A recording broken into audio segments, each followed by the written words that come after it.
Donc, notre conférencier pour cette conférence-ci sur la géopolitique et stratégie est René-Marcel Sauvé, donc géographe et polémologue. Ça, c'est la science des conflits, on pourrait dire. Qui a été 28 ans, dans le fond, une carrière de 28 ans dans l'armée, des études en géographie, puis à l'international, en Angleterre, en Allemagne et en Autriche, je crois aussi, à Vienne.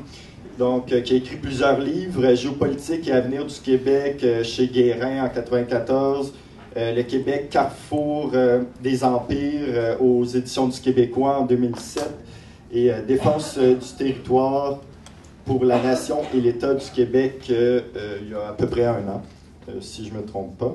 Donc, René-Marcel Sauvé est beaucoup connu pour avoir révélé les plans Neat Pitch, qui étaient des plans dans les années 70 faits par l'armée canadienne en cas d'indépendance ou de mobilisation nationaliste au Québec, donc d'intervention et d'occupation. Donc, M. Marcel Sauvé avait révélé ces plans-là au gouvernement du Québec et aux instances souverainistes, au fond, M. Parizeau, M. Lévesque. Donc, la pertinence d'avoir quelqu'un comme René-Marcel Sauvé avec nous aujourd'hui est évidente parce que je crois encore en politique, ça arrive souvent qu'on entend les gens dire que leur livre de chevet est Sun Tzu, lors de la guerre de Sun Tzu, le fil de l'épée de Gaulle. Donc, parce que la politique, ça reste une question de conflit, au fond, une question de stratégie. Et puis, c'est d'ailleurs une des raisons pour lesquelles le Bloc, on peut pas l'abandonner. On ne peut pas abandonner un front dans une guerre. Je crois que c'est aussi dans les conférences de ce côté-ci de la salle, c'est revenu la question de la stratégie des conflits. Donc, c'est pourquoi je vous invite à écouter et saluer notre propre scientifique et philosophe des conflits québécois, Jean-René Marcel.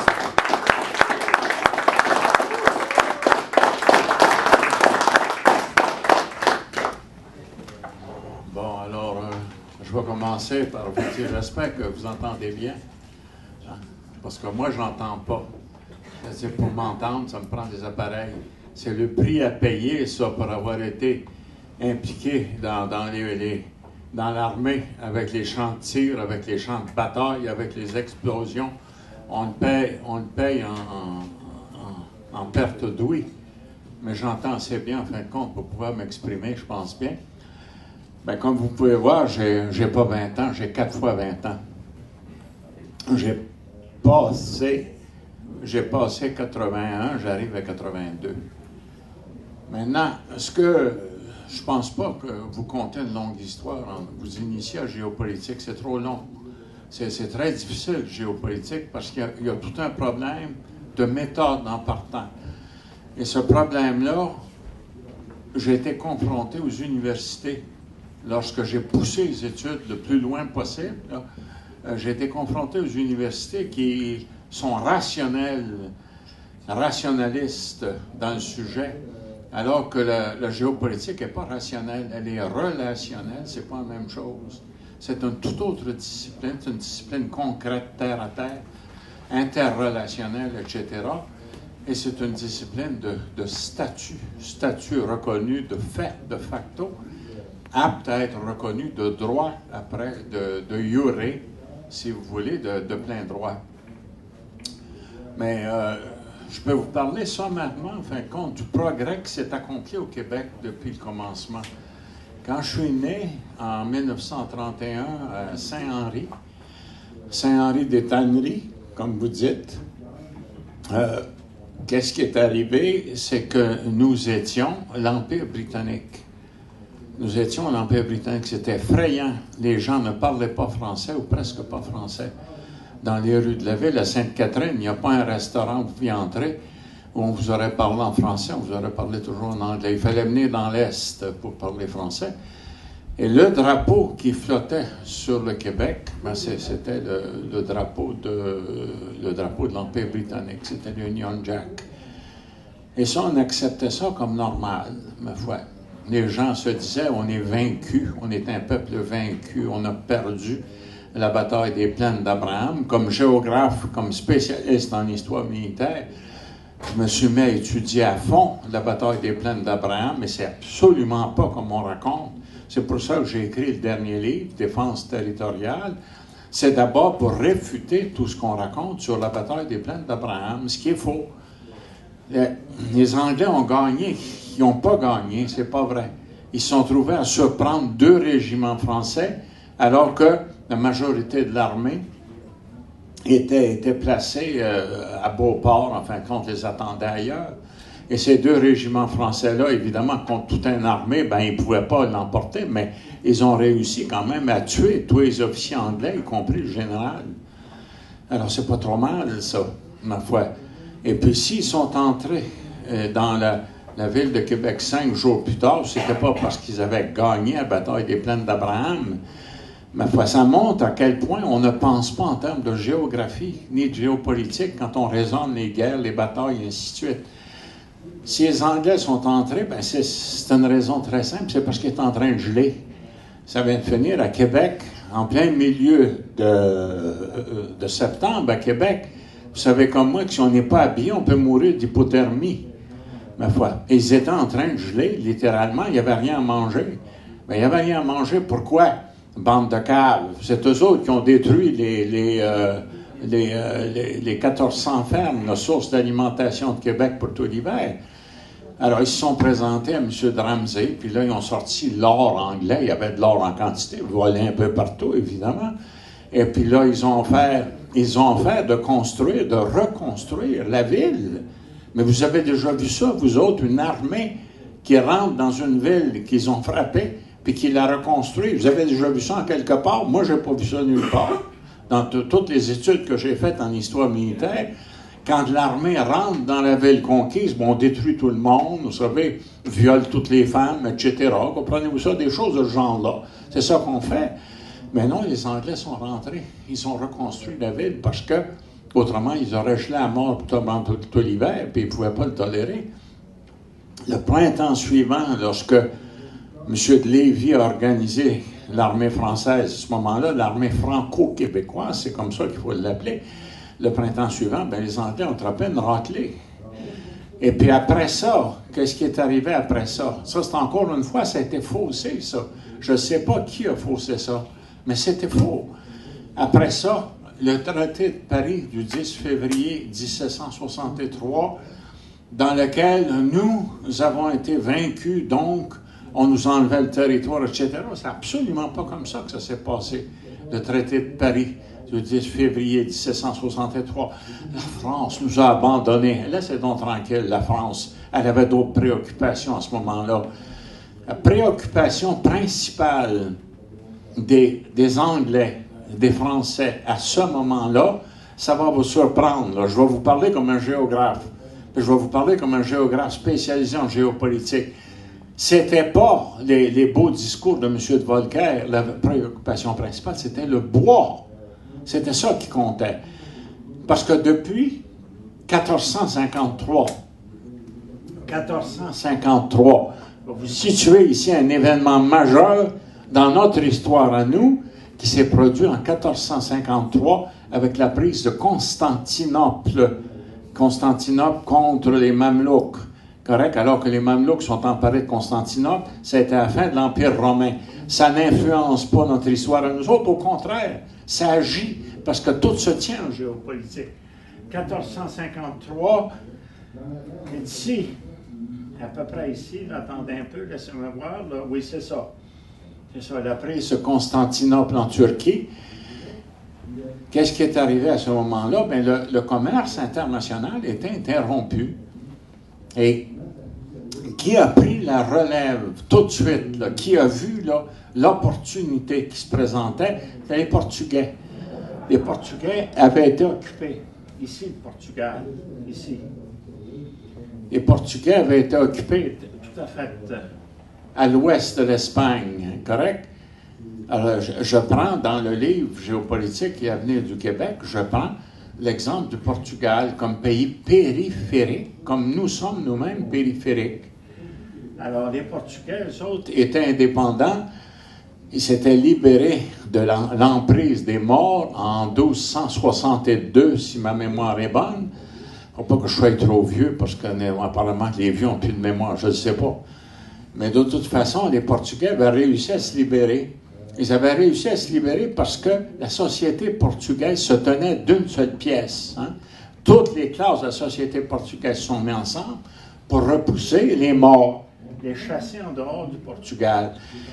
Et qu'est-ce que les Portugais ont fait quand ils ont vu que le commerce international qui passait par les chameaux a été coupé raide avec la capture de Constantinople? Les Portugais ont inventé la caravelle, un bateau, une construction navale de bois exceptionnelle pour l'époque, parce que c'est un bateau qu'on pouvait orienter, qu'on pouvait guider, ce qui n'était pas le cas des bateaux à voile avant ça. Alors, c'était le grand mérite des Portugais, et les Portugais ont commencé le gros commerce international pour remplacer les caravanes. À ce moment-là, les autres ont suivi. Et qu'est-ce qui est arrivé? Plus on construisait de bateaux à voile, plus on avait besoin de bois. En 1500, si vous suivez l'histoire de la construction navale, la construction des bateaux, en 1500, l'Espagne avait des bateaux qui pouvaient contenir 1200 marins. Quand même, il faut que le bateau soit gros. 1500 comme ça, maintenant, avoir 1200 marins à bord du bateau. Vous savez, pour s'occuper des canons, s'occuper du ravitaillement, s'occuper de tout, pour faire la guerre pour l'Espagne, pour aller conquérir évidemment les nouvelles terres. Mais ça prend de plus en plus de bois. Et ça prend un bois de bonne qualité. L'Espagne en avait, ça a parti dans le temps de le dire. Le Portugal en avait, ça a parti dans le temps de le dire.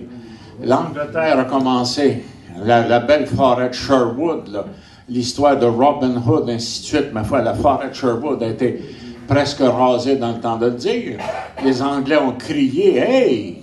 Hey! Leave that forest over there! Don't touch it! » Et puis là, on a laissé quelques arbres pour faire croire qu'il y a déjà eu une forêt là, mais on a rasé les arbres. En France, c'était la même chose. Et lorsqu'on est arrivé ici, dans le Québec, lorsque Jacques Cartier, Champlain, etc. sont arrivés dans le Québec, on commençait, il y avait de grands arbres, il y avait de grands sapins qui, justement, ont été abattus les uns après les autres pour servir à la construction des navires. Et puis, lorsque, en 1760, en fin de compte, lorsqu'il est venu le temps de prendre les grosses décisions, à ce moment-là, c'était évident qu'il n'y avait plus de bois dans le Québec. Enfin, presque plus de bois dans le Québec. Il y en avait dans l'Outaouais. Les Anglais s'en sont rendus compte. Ils ont dit, quand il y a encore du bois dans l'Outaouais, on peut aller le chercher là. Les gens ne comprennent pas. Ils pensent que la guerre politique, la géopolitique, c'est une affaire de croyance, de religion, etc. Ça ne l'est pas. C'est terre à terre. C'est intérêt, rapport de force, effectivité. C'est ça qui mène, en fin de compte, finalement, un pays. Et c'est avec ça, dans la mesure où nous aurons compris que nous allons réaliser notre souveraineté. Parce que moi, je ne suis pas radical. Dis-moi pas que je suis radical après tout ce que j'ai fait. Ma foi, moi, je suis un bon garçon tranquille. Moi, je vous dis carrément que la souveraineté passe par l'élimination d'Ottawa. Il n'y a rien de radical là-dedans. C'est simple. Il faut le faire. Bon. Alors donc, les Français se rendent compte. Les Anglais aussi s'en rendent compte. Mais les Anglais ont d'autres ambitions à ce moment-là. Leur préoccupation principale, c'est la côte de la Nouvelle-Angleterre. Qu'est-ce qu'elle a, la côte de la Nouvelle-Angleterre, avec les Appalaches américaines? Vous avez déjà visité les Appalaches américaines. Il faut les voir. Il y a du bois de bonne qualité, le bois idéal pour construire des bateaux. Il y a du charbon, le charbon de Pennsylvanie. Vous ne connaissez pas le charbon de Pennsylvanie? Moi, je le connais. Je le connais parce que je suis né en 1931, parce que dans ces années-là, on chauffait au bois pour charbon, dans Saint-Henri, partout dans Montréal. Et comme j'étais l'aîné d'une famille de 7 enfants, le stoker de la famille, le gars qui a dû apprendre à fendre le bois, à s'occuper du poêle et de la fournaise, c'était moi. Alors, je connaissais le charbon. Puis on utilisait l'anthracite américain à ce moment-là, l'anthracite de Pennsylvanie, qui était le meilleur charbon, puis qui coûtait aussi le plus cher. Mais à cette époque-là, le charbon était primordial. Le bois était primordial à ce moment-là. Alors, pour les Anglais, vous savez, il s'agissait de prendre de tenir la Nouvelle-Angleterre, alors que les Yankees qui se réveillaient ont dit « No, over our dead bodies. Vous ne prendrez pas notre bois, vous ne prendrez pas notre charbon. Maudit gang de blocs. On va se battre, on va se tuer, mais vous allez sortir. Vous allez foutre le camp. » Les Yankees n'avaient pas. Il n'y a pas d'illusion à se faire. Les Yankees de Nouvelle-Angleterre n'avaient pas les moyens de battre l'armée anglaise. Ils n'avaient pas. Alors les Français s'en sont mêlés. Ils ont dit, ben, on va donner un petit coup d'épaule aux Yankees.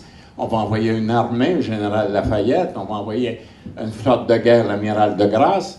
Comme eux s'y connaissent énormément en logistique militaire, parce que je vais vous donner un premier secret militaire que les gens ne connaissent pas, c'est qu'en guerre, on ne prend jamais une armée de front.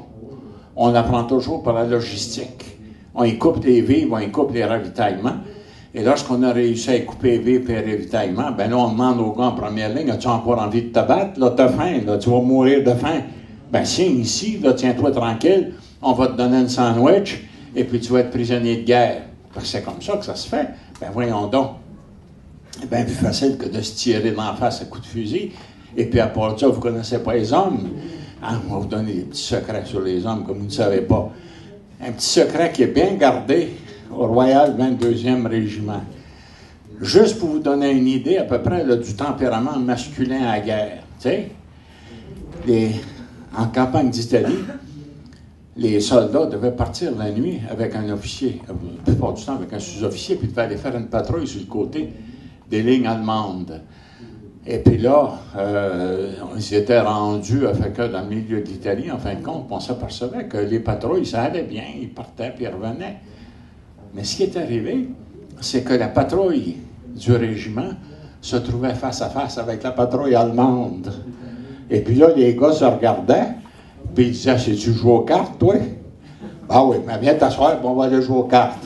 Puis là, les gars s'assoyaient, puis jouaient aux cartes toute la nuit. Hein? Les Allemands avec les membres du 22e régiment. Puis là, le matin, ils se levaient, ils ramassaient leurs armes, puis ils disaient, moi, c'est pas moi, ce fusil-là, c'est à toi. Puis là, ils s'en allaient chacun sur leur bord, puis ils rapportaient qu'ils avaient vu des choses importantes, vous savez. Mais c'est arrivé jusque dans le nord d'Italie. Et puis, les vieux sergents racontaient ça. Tu sais, je suis descendu une fois un soir dans une cave à vin. On était 6 en patrouille, et puis il y avait une petite lumière, puis tout coup, on aperçoit une patrouille allemande, elle avait été envoyée pour se battre contre nous autres. Et puis là, le sergent allemand, il dit « Ah, attends ici, assis-toi là, puis joue aux cartes, là, puis laisse faire la guerre. » Dans le cul, la guerre. Fait que là, les gars s'assoyaient, puis jouaient aux cartes. Puis ça allait bien. Mais ça, c'est à peu près comme ça. C'est à peu près comme ça que les hommes, en première ligne, prennent la guerre, vous savez, prennent en fin de compte, le combat. C'est pas aussi sentimental qu'on pense. Mais, pour continuer ma petite histoire, en fin de compte, les Français, donc, envoient une armée, puis envoient une flotte de guerre. Et puis là, les Yankees gagnent. Sans l'armée du général Lafayette et sans la flotte de guerre de l'amiral de Grasse, les Yankees étaient battus, écrasés, puis le beau Washington aurait fini pendu à un lampadaire de Philadelphie, vous savez, avec tous les autres. On se plaint, nous autres, on dit c'est affreux, les patriotes qui nous ont fait. Vous savez pas ce qu'ils ont fait aux Yankees. Et puis là, l'indépendance américaine aurait reculé encore un autre 50 ans, 60 ans, 100 ans, je ne sais pas. Mais seulement que ça a marché. Mais ce qui est arrivé après, c'est que les Yankees ont dit aux Français, le bois, le charbon de la Nouvelle-Angleterre, touchez pas. Il n'est pas à vous autres, il est à nous autres. On s'en sert, nous, pour construire notre flotte marchande, notre grosse flotte.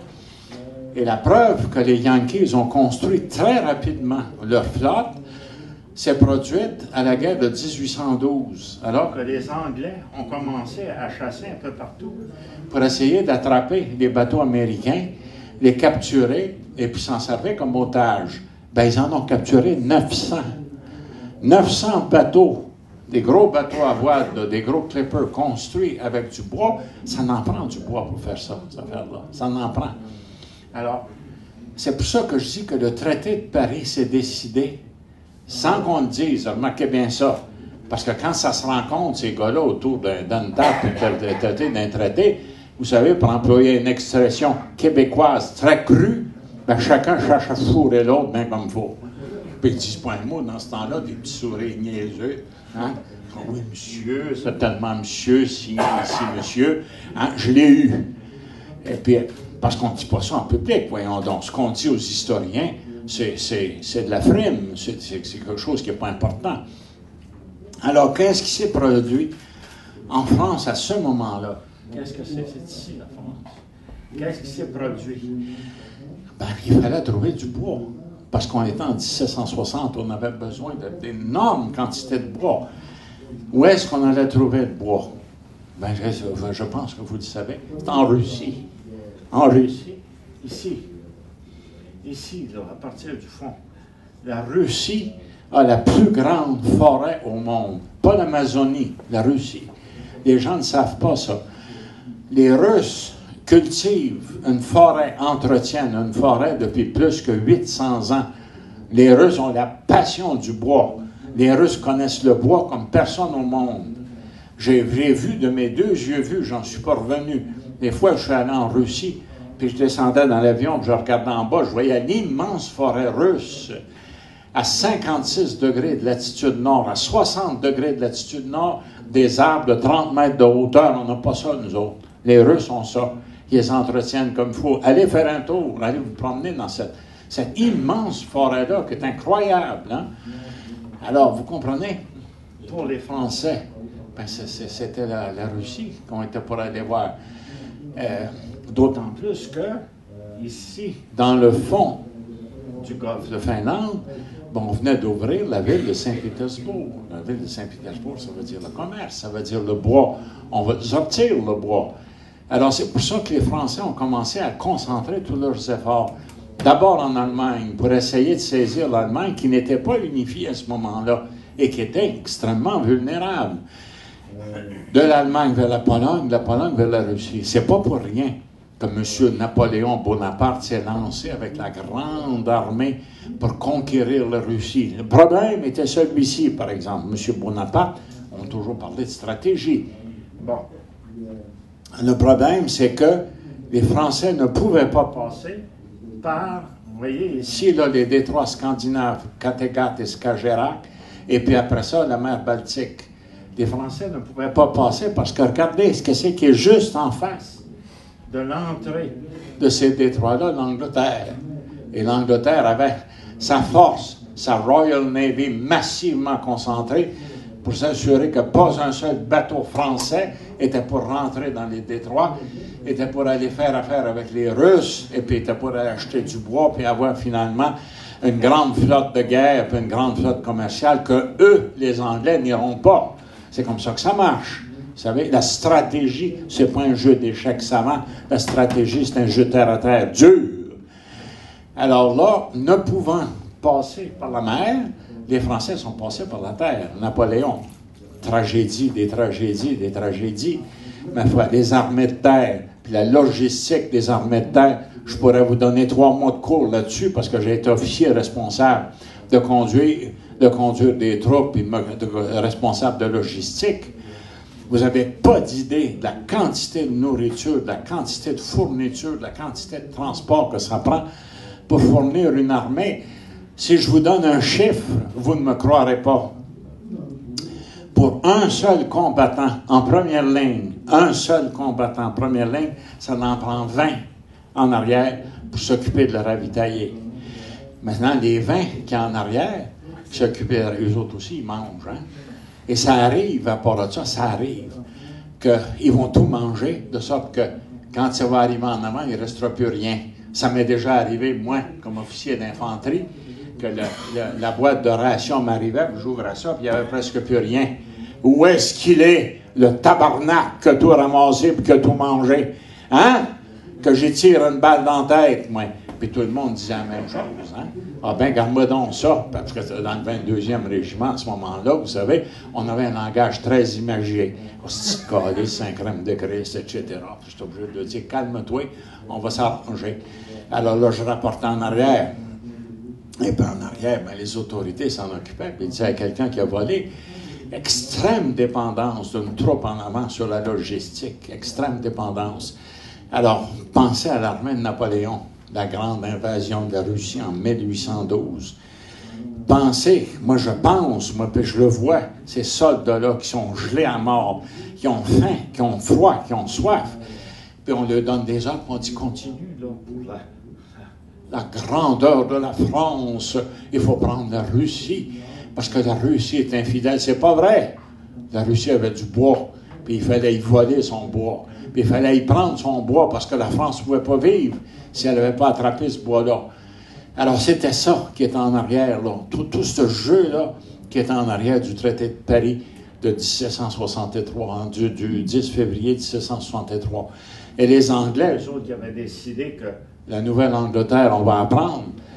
Mais les Français, qui ont fait une erreur stratégique, mais ils ont quand même changé quelque chose de majeur en aidant les Yankees à faire leur indépendance, en les organisant. Mais l'Angleterre n'a pas accepté l'indépendance américaine, parce que toujours elle avait le bois, le charbon, le fer en tête, le minerai, vous savez, tout ce que c'est qu'on trouve dans les Appalaches américaines et qu'on ne trouve pas dans nos Appalaches à nous. Il y a une différence énorme. Donc, à ce moment-là, lorsque les Anglais ont pris le British North America, ce que nous sommes nous autres, lorsque les Anglais ont pris, il n'y avait qu'une idée dans la tête. C'était pas de prendre la Nouvelle-France ou de prendre l'Amérique du Nord britannique, c'était pas tout ça. C'était de se donner une tête de pont pour pouvoir sauter sur les États-Unis et aller chercher encore une fois. Et tout le comportement anglais, le comportement géopolitique des Anglais après leur arrivée dans le Saint-Laurent confirme que c'est ça qui était leur intention. Quand ils ont commencé, quand ils ont perdu la guerre de 1812, ils n'ont pas perdu la guerre de 1812, ils ne l'ont pas gagnée. Un point, c'est final. Ils n'ont pas gagné toujours les mêmes raisons que je vais vous expliquer, là, raisons de géographe, raisons de géopolitique. C'est la logistique. C'est qu'à un moment donné, tu sais, ton soldat en première ligne avec son fusil, il a besoin de bouffe. Il a besoin de bouffe 3 fois par jour. Il a besoin de fourniture pour se coucher le soir. Vous me donnez, à moi, par exemple, vous me dites, bon, ben on te donne là, 1000 soldats à commander. Moi qui est officier d'infanterie, moi qui ai commandé des soldats presque toute ma vie, à quoi est-ce que je pense? La première, ce que je pense, 3000 repas par jour. Est-ce que nous avons 3000 repas par jour? Est-ce que nous avons des couvertures pour la nuit pour coucher par terre? Est-ce que nous avons protection contre la pluie, etc., etc.? Mais 3000 repas par jour. J'ai été responsable en 1968 de déménager le 3e bataillon du Royal 22e Régiment de Valcartier jusqu'à Chypre. Bon, ça voulait dire, ça, les listes de soldats qu'on emmène, puis les listes de soldats qu'on n'emmène pas. Il se passe un drôle de phénomène dans ce temps-là. Vous savez, je veux vous aider à vous défaire de certaines illusions. Qu'est-ce que c'est qui s'est passé lorsqu'il a été question d'aller à Chypre et de se retrouver en guerre là, dans le col de Kyrenia, qu'on va être obligé de tenir pendant 6 mois de temps? Il s'est passé une drôle de chose. Un tas de soldats, tout à coup, se sont trouvés malades. Leurs femmes venaient nous voir puis se mettaient à pleurer. Mon pauvre mari, vous n'allez pas l'emmener à la guerre, ma foi, c'est effrayant. Vous n'avez pas le droit de faire ça. Ah non, pour avoir l'armée, pour avoir la sécurité de l'armée, il était là. Et puis moi, j'ai sauté sur une femme une fois. J'ai dit, madame, qu'est-ce que vous me dites là? Je suis père de 6 enfants vivants. Vous savez? Puis moi aussi, je laisse une femme en arrière. Puis j'y vais à part de ça. Puis je suis obligé, en plus de ça, de m'occuper de toute la logistique, tout le transport. Puis rendu là-bas, c'est moi qui vais être responsable, en fin de compte, de tout un secteur. Alors, qu'est-ce que c'est que vous avez à dire? Ben oui, mais mon mari, c'est pas pareil. Ah, votre mari, c'est pas pareil. Bon, ben, emmenez-le dehors de l'armée.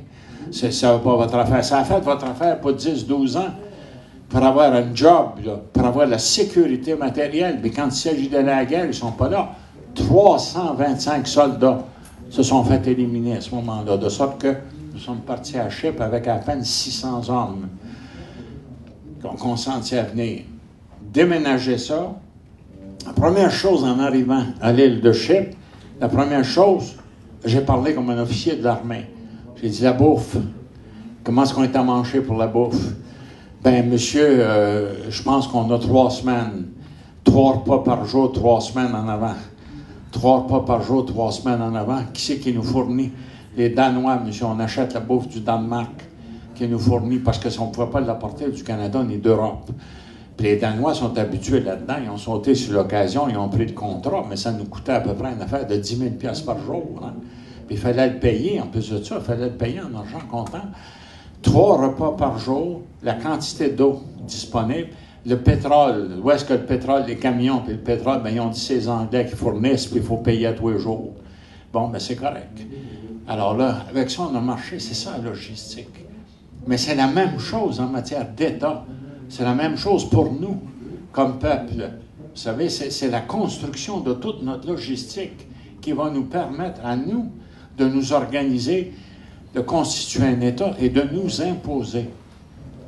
Alors, donc, je reviens un peu à quelques-uns des phénomènes que j'ai expliqués. Je pense que c'est assez clair, l'intention de l'Angleterre. Hein, l'Angleterre qui avait perdu la guerre de 1812. Mais ce qui est clair également, qui est très important pour nous et que nous ne connaissons pas, c'est l'histoire de la construction du chemin de fer. Le chemin de fer commençait à Halifax. J'ai suivi ce chemin de fer-là comme géographe. Vous savez, je suis maniaque des communications. Tout ce qui est communication, port de mer, chemin de fer, route, autoroute, n'importe quelle communication, je suis là.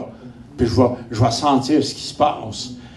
Le chemin de fer a été construit à ce moment-là. J'ai suivi de près l'histoire de la construction de ce chemin de fer-là. Il a été construit pour l'armée anglaise, hein, pour faire la guerre aux Américains.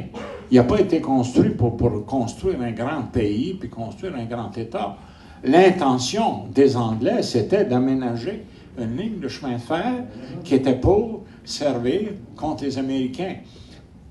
Parce que là, excusez, les Anglais prévoyaient une invasion américaine, encore une fois, et là, ils ont dit, avec le chemin de fer, nous allons avoir de la logistique pour leur administrer une raclée, cette fois-là.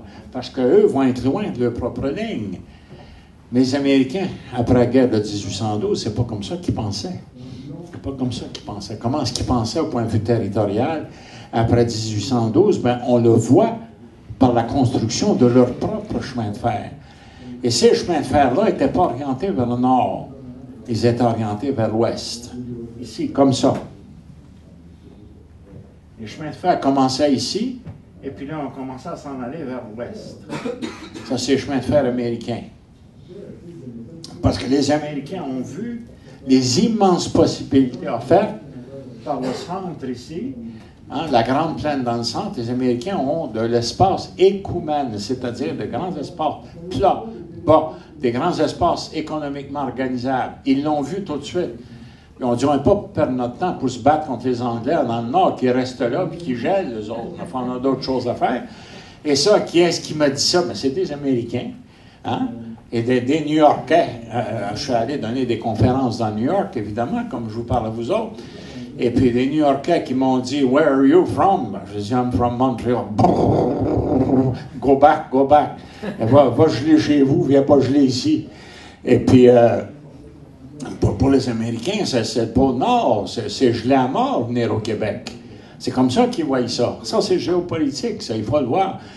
Mais leur chemin de fer n'était pas construit pour venir conquérir l'Amérique britannique du Nord. Parce que l'Amérique britannique du Nord, vous savez, le Grand Canada, là, on voit rien qu'une couleur. Ça me choque, moi, comme géographe, quand je vois une carte avec une couleur, parce qu'on ne voit pas les reliefs.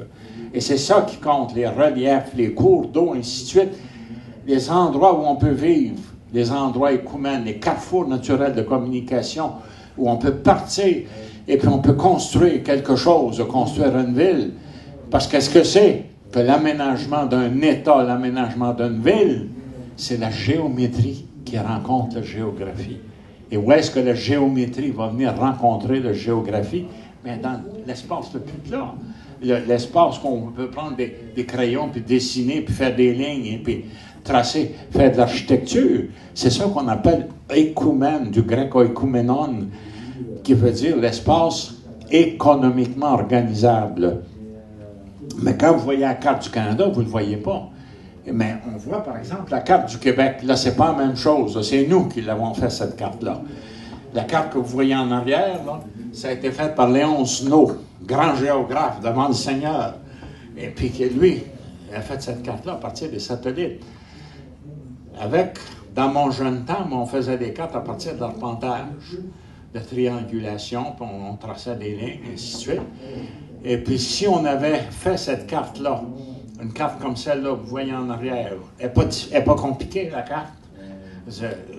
Allez, je vais me tasser pour vous laisser la voir, parce que maintenant on change de place. Excusez.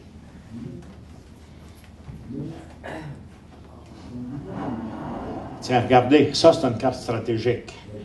C'est une carte québécoise, faite par des Québécois, et qui sert maintenant au gouvernement québécois, vous savez, pour faire des planifications stratégiques. Je vais vous montrer quelques-uns. Maintenant, je pense que vous commencez à réaliser que la géopolitique, c'est affaire d'intérêt, de rapport de force et d'effectivité. Ce n'est pas affaire de sentiment. Regardez ici. Tiens. Vous voyez, 98% de la superficie du Québec est faite de roches précambriennes. Ça veut dire à peu près inhabitable. La vallée du Saint-Laurent, vous appelez ça la vallée du Saint-Laurent. Moi, géographe, j'appelle ça les basses terres du Saint-Laurent. En réalité, c'est une dépression tectonique. La vallée du Saint-Laurent représente à peine 1% de tout le territoire du Québec. À l'ouest, attendez un peu, là, à l'ouest, c'est ici, ça, tiens, ici. On ne le voit pas bien. Ça, c'est les basses terres des Grands Lacs. Les basses terres des Grands Lacs représentent 1% de toute la superficie de l'Ontario. L'espace écoumène, l'espace économiquement organisable dans tout le Canada, parce que le bouclier que vous voyez ici, là, recouvre plus que la moitié de tout le Canada. Les Américains s'en sont rendus compte. Ils ont dit, ils ont ce maudit tas de roches-là, hein, qui occupe la moitié de la surface et qui bloque le passage entre l'Est et l'Ouest, entre le Nord et le Sud. Alors, qu'est-ce qu'on va faire? Bon, on va laisser faire. Ma foi, on va aménager. Nous autres, on a des grandes plaines ouvertes. On a un immense territoire ouvert. Et toujours, la Nouvelle-Angleterre a été 10 fois plus peuplée que la Nouvelle-France. C'est pas parce qu'on n'est pas fin, qu'on n'est pas beau, rien de ça. C'est pratico-pratique. Ça a à voir avec le fait que, à Québec, le golfe Saint-Laurent, que c'est beau, c'est grandiose, vous savez, mais c'est une des voies naturelles de navigation les plus dangereuses au monde. La preuve, c'est que dans les fonds du Golfe, il y a 4000 épaves, pas 4, pas 400, 4000 épaves de bateaux, de gros bateaux qui sont ramassés au fond dans une tempête. Vous ne montez pas le Golfe en bateau sans prendre un pilote. Et le pilote, c'est un Québécois, évidemment. C'est du monde qui se transmet ça d'une génération à l'autre, à Pointe-au-Père. Et puis, le pilote va vous dire exactement quand on peut partir, à quelle heure on peut s'avancer, à quelle heure on doit arrêter, on doit jeter l'ancre en bas, puis après ça, à quel moment on pourra repartir. Il n'y a pas à jouer. C'est ça, ben non, c'est se ramasser au fond. Le golfe Saint-Laurent, c'est une protection naturelle pour nous autres. 2 flottes de guerre anglaises au complet sont allées au fond. Ils étaient venus pour attaquer Québec. Vous savez, ils étaient venus pour nous régler notre compte. Alors, comme les Québécois ont pris ça, puis qui ont l'habitude de sacrer, mais là, ils ont arrêté de sacrer, ils se sont mis à genoux à terre, puis ils ont prié pour avoir une tempête. Il y en a eu une tempête. Et puis, la flotte de l'amiral Walker, il y en a eu un autre pour ça. 2 flottes de guerre au complet sont retrouvées au fond. Chez les Français, 1 navire sur 2 ne se rendait pas à Québec. Ils ne coulaient pas dans l'Atlantique, les grosses vagues de l'Atlantique comme des montagnes, là. Ils coulaient dans le Saint-Laurent. Dans le Saint-Laurent parce que le fond est recouvert d'affleurements rocheux. Et quand il arrive une tempête, le vent a la mauvaise habitude de pousser le navire contre la roche, vous savez, pour fendre la coque, puis qui coule. On dirait qu'il fait exprès, quoi. Je ne sais pas. Mais en fin de compte, c'est comme ça que ça se passe. Et alors, quand on a ça, quand c'est gelé 8 mois par année, quand on est obligé, nous, de travailler de toutes nos forces pour produire, pour s'habiller d'abord, pour se loger, pour être capable de tenir l'hiver, parce que ça ne s'est pas produit dans une saison. Il a fallu à peu près une vingtaine d'années, une trentaine d'années, à partir de Champlain jusqu'au moment où ça commençait à être habitable. Et c'est là que les tribus amérindiennes du Saint-Laurent, il n'y en avait presque pas. Ils étaient presque tous morts. Parce que comme nous aussi, on avait des hivers qui emportaient presque tout le monde, hein? Le scorbut et tout le restant, des maladies épouvantables. On gèle. Le Québec à l'état de nature, le Québec à l'état sauvage est inhabitable. Vous ne le croyez pas? Bien, l'hiver prochain, allez passer, vous savez, dans les forêts là, perdues, là, essayez de passer l'hiver avec tout l'équipement moderne, là, je vous accorde, là, tout l'équipement moderne que vous voulez, allez faire un petit tour dans la forêt et allez passer l'hiver là. Une petite fille, une de mes petites filles, en fin de compte, de nos petites filles, parce que ma femme est là, j'ai besoin de dire nos petites filles, était allée en Gaspésie parce qu'elle avait été séduite par la nature. Elle voulait vivre dans la nature. Alors elle est partie avec son chum. Ils sont en allant en Gaspésie. Puis là, ils sont restés dans une campagne, là, dans une cabane en pleine nature, dans les Appalaches gaspésiennes. 3 semaines plus tard, ils sont revenus. Ils étaient tous les deux morts de faim. Vous savez, il n'y a pas d'illusion à se faire. Si le Québec est devenu un pays habitable, un beau pays, c'est parce que nous avons travaillé comme des fous pendant 400 ans pour le construire, ce pays-là. Il est à nous, ce pays-là. C'est nous qui l'avons fait. Alors, donc, les Américains, comme j'ai dit, les Américains n'ont aucunement l'intention de venir conquérir le Nord. C'est laisse faire ça. La grande plaine dans le centre, là, de Chicago à Nouvelle-Orléans, 160 millions de personnes là-dedans. Vous n'avez pas ça dans le Canada. Concentration dans le Canada, dans la vallée, voyez-vous. Ici, ça représente 1% de la superficie totale du Québec, mais 90% de la population qui est concentrée, massée là-dedans. Parce que les gens vont vivre là où c'est vivable, c'est simple comme ça. Là où vous n'êtes pas obligé de forcer trop pour travailler. On appelle ça l'écoumène. Il n'y a pas de comparaison. Par exemple, ici, avec Boston. À Boston, en hiver, tu te promènes encore en petit gilet, en chemise. Mais pas ici. Ici, tu gèles.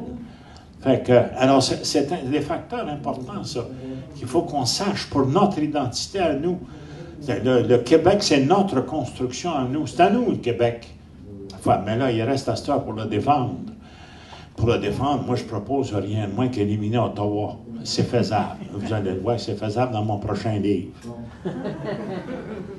Bon, donc, les Américains Et puis, à part de ça, dans la construction des États-Unis, les Américains ont posé un geste majeur, importance capitale pour nous.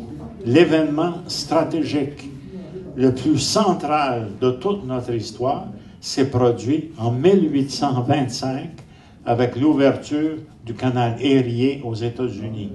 Le canal Erie aux États-Unis, regardez bien, je vais vous expliquer ça en 2 temps, 3 mouvements, puis ça va être l'initiation que je vais vous faire à la géopolitique. Sud, ici, sud de Montréal jusqu'au lac Champlain, ça a été, ça, la voie d'invasion parce qu'on prend les couloirs disponibles, parce que les armées ne font pas d'efforts.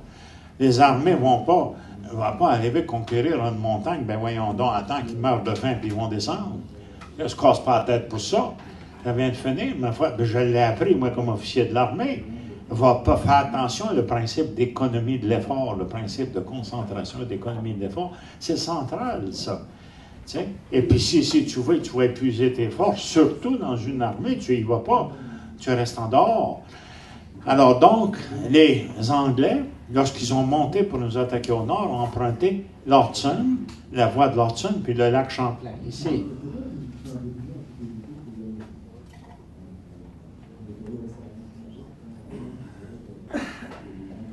jusqu'à Montréal, correct? Les Américains prennent le territoire, ils font la même chose. Ils empruntent l'Hudson et puis le lac Champlain jusqu'au nord. Bon. Ils empruntent également, remarque, suivez-moi bien, là, l'Hudson jusqu'à Albany. À partir d'Albany, vous voyez, il y a une vallée ici. Il y a une vallée ici qui mène jusqu'ici. Vous voyez la vallée, là? Enserrée entre deux systèmes de montagnes. Bon, ça, c'est la vallée de la Mohawk. Correct? Et au nord, sur le côté nord, les Adirondacks. Les Adirondacks, c'est un système montagneux qui est relié avec le bouclier, avec les Laurentides. C'est assez curieux, mais c'est dans New York. Et au sud, les Appalaches américaines, les Catskills. Les Catskills dans l'État de New York, au sud. Alors, les Américains empruntaient cette voie-là, eux autres aussi, parce qu'il s'agissait, après la guerre de 1812, il s'agissait de court-circuiter, c'est-à-dire de se rendre de l'océan vers les Grands Lacs, en passant par Montréal. Et puis, si on ne réussit pas, on va chercher un autre chemin. C'est pour ça qu'il y a eu la guerre de 1812. Il y a toujours un enjeu territorial. Alors, qu'est-ce qui est arrivé après la guerre de 1812? Bien, il est arrivé qu'un jeune Américain intelligent, vous savez, il y en a du monde intelligent dans le monde, il a dit, ben écoutez, plutôt que de foncer vers le nord, pourquoi est-ce qu'on ne canalise pas la vallée de la Mohawk, ici, là, de manière à rejoindre New York avec les Grands Lacs, avec le lac Erie, sans passer par le territoire britannique. Ça va être la fin de la guerre. Puis en plus de ça, ça va faire la fortune de New York. Parce que le pouvoir est complètement dans ses communications. Il n'y a pas à en sortir. Alors, les Américains ont dit, ben, c'est une maudite bonne idée. Ça, ils l'ont fait. Alors, ils ont construit le Erie Canal System, un système de canal à chaland comme en Europe, avec ils avaient ça un barge canal, eux autres. Et puis d'un coup, ils ont laissé tomber. On dit, ben non, ben, qui s'arrange, ma foi, on a notre affaire à nous autres. Et effectivement, l'expansion de New York, la croissance de New York était très rapide. Et la croissance de Buffalo, parce que Buffalo était sur le bord des lacs. Hein? Buffalo, c'était la tête de pont de New York sur le bord des Grands Lacs. Alors, d'un coup, les New-Yorkais savaient que la fortune de New York était faite. D'un coup, parce que le pouvoir est complètement dans ses communications. Et tout changement important dans les communications entraîne de rechef un déplacement des bases du pouvoir.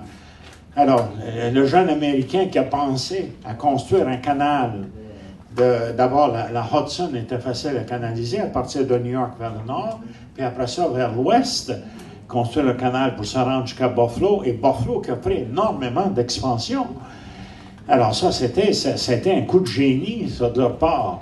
Et ça a été le commencement, évidemment, de l'expansion. C'était le commencement de la croissance énorme de New York, par opposition à nous autres, évidemment, qui restaient en arrière. Mais il est arrivé d'autres choses aussi, d'autres choses de très importantes pour nous. Ça, comme je vous ai dit, les événements importants géopolitiques se tiennent même à longue distance dans le temps. Ça se tient toute une pièce. Qu'est-ce qui est arrivé? 1837-39, on est en pleine guerre, correct? On est en pleine guerre.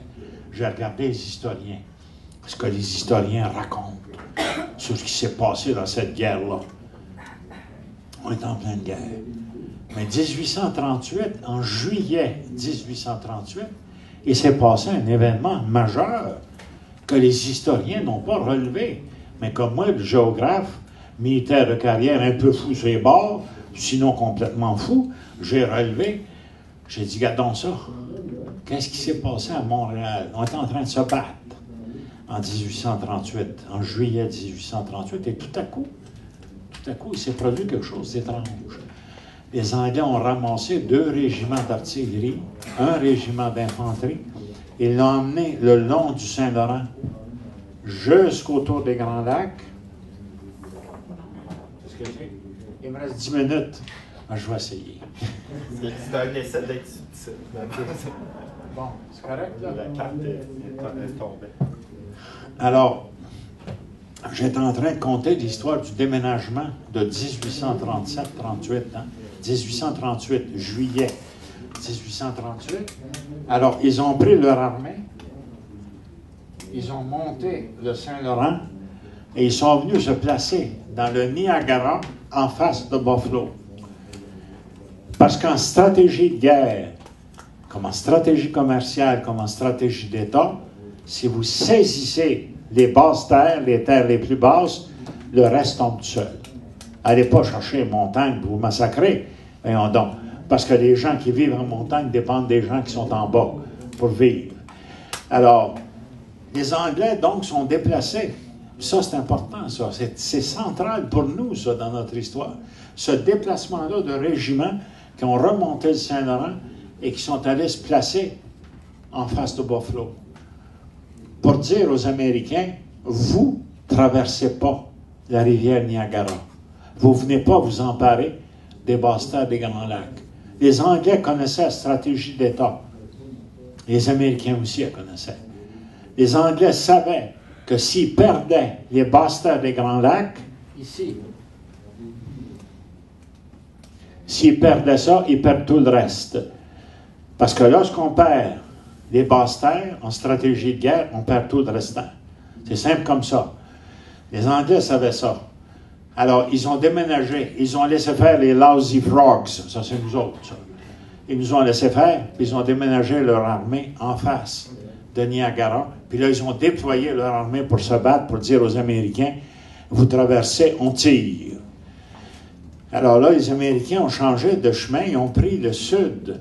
Ils ont pris le sud du lac Erie, évidemment, pour se rendre vers les Grands Lacs, pour poursuivre l'expansion de New York. Mais ce n'est pas la seule chose qui est arrivée, ça, qui est très importante pour nous autres, qui est centrale. Ce n'est pas sensationnel, mais c'est central. Ce qui est arrivé après ça, c'est que réalisant, il se trouvait dans les basses terres des Grands Lacs, là, en face de Buffalo, réalisant qu'il se trouvait là, les Anglais ont dit, ben, on ne pourra pas laisser nos régiments là bien longtemps, ça va nous prendre. Ça va nous prendre quoi? Ça va nous prendre la logistique. Ça veut dire qu'il faudrait occuper toute la région des basses terres des Grands Lacs. Il faudrait habiter ça, amener notre monde là-dedans, cultiver, arranger tout, puis organiser militairement. Parce que si on perd les basses terres des Grands Lacs, c'est toute l'Amérique britannique du Nord qu'on perd. Alors, là, les Anglais ont eu un problème qu'ils ne l'ont pas compté. Il a fallu que je fouille bien longtemps avant de le trouver. Le problème, c'est qu'ils sont adressés en Angleterre. Et ils ont demandé aux Anglais, aux Irlandais, aux Écossais, embarquez puis venez vous installer au Canada, British North America. On était dans les années 1830, là. La réponse en Angleterre, massivement, ça a été « No, we're not going to Canada ». Et ça, j'ai vu des Anglais me faire cette face-là en Angleterre même. On ne va pas au Canada, on ne va pas aller geler à mort, on va aller aux États-Unis. Hein? Parce que les États-Unis sont organisés. Les États-Unis, c'est chaud. On est bien. On va avoir une terre gratuite. On va avoir une terre, un titre sûr, parce que le titre aux États-Unis, quand on te donne un morceau de terre, il est à toi. Il n'y a pas personne qui peut te l'ôter, à moins d'une décision de la Cour suprême des États-Unis. Ça veut dire 3 écoles par année. Ça fait une différence. On n'a seulement qu'une école par année, nous autres. Alors, vous comprenez, ça a été un gros choc. Mais les Anglais n'étaient pas pour nous dire ça. Il a fallu qu'un fafouin comme moi aille faire un tour, fouille dans les archives, cherche en Angleterre, cherche en Europe, cherche aux États-Unis, cherche dans la vallée de la Mohawk, pour finalement le trouver. Alors, qu'est-ce qu'ils ont fait, les Anglais? Alors ça va être la fin, je pense, de ma conférence, là. Qu'est-ce qu'ils ont fait? Il leur restait seulement qu'un choix. Depuis la fin de la guerre d'indépendance, le Québec a été envahi par des loyalistes, des United Empire Loyalists qui ont occupé l'Estrie, ce qu'on a appelé l'Estrie, qui ont pris le commerce, etc. Alors pour les Anglais, tout le sud ici pour faire face aux Américains, mais en même temps, parce que l'Estrie, parce que le sud, la rive sud du Saint-Laurent, c'est celle-là qui peut donner, on peut avoir au moins jusqu'à 2 récoltes par année, une bonne année. Puis c'est moins froid qu'au nord. Alors les Anglais sont allés voir les United Empire Loyalists. Marquez bien ça, à partir de 1838, 1840, 1850, c'était une politique continue. Ils leur ont fait « Hey, sir, si tu veux déménager, et puis venir t'installer ici dans le sud, une terre gratuite, des semences gratuites, de l'équipement gratuit, des animaux, tout ce que tu as besoin, plus 2 ans de nourriture. » Qu'est-ce que c'est que ça démontre, ça? Ça démontre l'extrême importance stratégique du territoire à saisir, à tenir. Les Anglais l'ont réalisé, ça. Et alors, ils ont fait, et en même temps aussi, le chemin de fer qu'ils construisaient. Alors donc, l'événement de 1825, l'ouverture du canal Erie, et l'autre événement stratégique suivant, 1860, l'ouverture du pont Victoria. Parce que le pont Victoria, ça voulait dire quoi pour les loyalistes? Ça veut dire prendre le train, aller s'installer dans le sud de l'Ontario, ce qui est devenu le sud de l'Ontario, prendre le train, foutre le camp, et puis recevoir des belles terres, etc. Mais c'est pas arrivé. Il est arrivé d'autres choses encore de plus important que ça pour nous autres. Et cette autre chose-là, c'est un évêque qui y a pensé. Monseigneur Louis-Zéphirin Moreau, 4e évêque de Saint-Hyacinthe, il a vu, pas compliqué, ça s'est passé d'avoir, il a vu que les loyalistes pactaient le bagage, sacraient le camp, embarquaient dans les trains, puis s'en allaient. Alors il a dit, on va ouvrir une caisse populaire. Et la première caisse populaire, c'est lui qui l'a ouverte, dans les caves de la cathédrale de Saint-Hyacinthe, pour offrir à Mr. Fraser, à Mr. McLaughlin, puis à tout ce monde-là, leur dire, ben, vous savez, vous en allez, là, hein? Bon, on va vous acheter votre terre. Et ces terres-là ont été achetées une par les caisses populaires, une par une. Ça, j'ai suivi ça, cette affaire-là. J'en ai hurlé, parce que je n'ai pas vu de thèse nulle part là-dessus. Notre conquête à nous de tout le Sud, là, qui s'est poursuivie depuis 1873-75 jusqu'en 1960. En 1960, nous avions acheté 98% des terres qui appartenaient aux loyalistes. Nous avions conquis l'Estrie au complet, et en 1960, le Québec nous appartenait.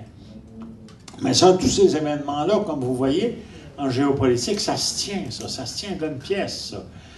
Maintenant, on est arrivé au seuil de l'État avec un E majuscule. L'État avec un E majuscule, ça veut dire que ce n'est pas une province. Ce n'est pas une province d'empire. Et cet État-là, nous sommes capables de le défendre. Nous sommes capables de le tenir solidement et de dire à Ottawa, buzz off, sacrez votre camp, laissez-nous tranquilles. Et ils vont partir. Les belles lois, là, comment est-ce qu'on appelle ça, là, la loi, le Bill C-20, puis toutes ces lois-là, puis ces constitutions-là, il n'y a pas personne qui respecte ça au Canada. Alors pourquoi est-ce que nous autres, on devrait le respecter? Hein?